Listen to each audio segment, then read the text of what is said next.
Ikaw na tao ka na kanang inabo. Makinig ka, may kwento ako sa'yo.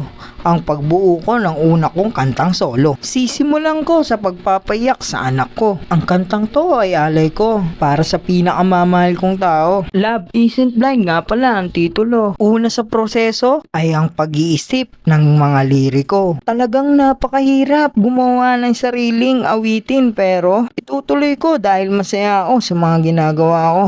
At syempre, isa akong pilingerong musikero.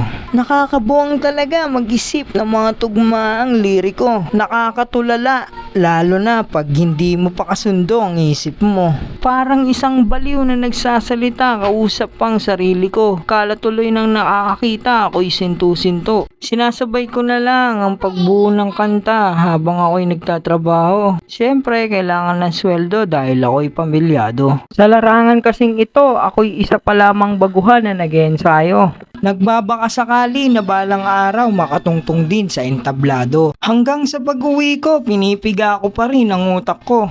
Pinipilit makabisado aking mga liriko at berso. Sa dami ng salita na naimbento ng mga tao, mangilan-ngilan lang ang nahawakan ng memorya at utak ko. Ang iba ay nawala pa, dala ng malilimutin ako. Halos 2 araw din akong ganito. Pinagsasabay ang responsibilidad ko at ambisyon ko. Kaya naman nang matapos na ako sa pagbuo ng liriko, dali-dali kong hinanda ang kagamitan para sa pagre-record ng kanta ko. Maraming salamat nga pala sa kaibigan na nagpahiram ng mikropono na nagngangalang Nards Peso. Sa pagre-record, hindi ako eksperto. Susubukan ko lang at isa pang dahilan ay para makatipid ako. May kamahalan din kasi ang pagre-record sa studio. Mabuti na rin to para magkaroon ako ng kaalaman dito. Nakailang ulit din ako sa pagbigkas ng mga liriko sa mikropono hanggang makuha ko ang tamang tono. Kahit alam ko naman sa pandinig ko, ako'y medyo sintonado. Kaya bago ko matapos ang kanta ko, tao ka, di ba?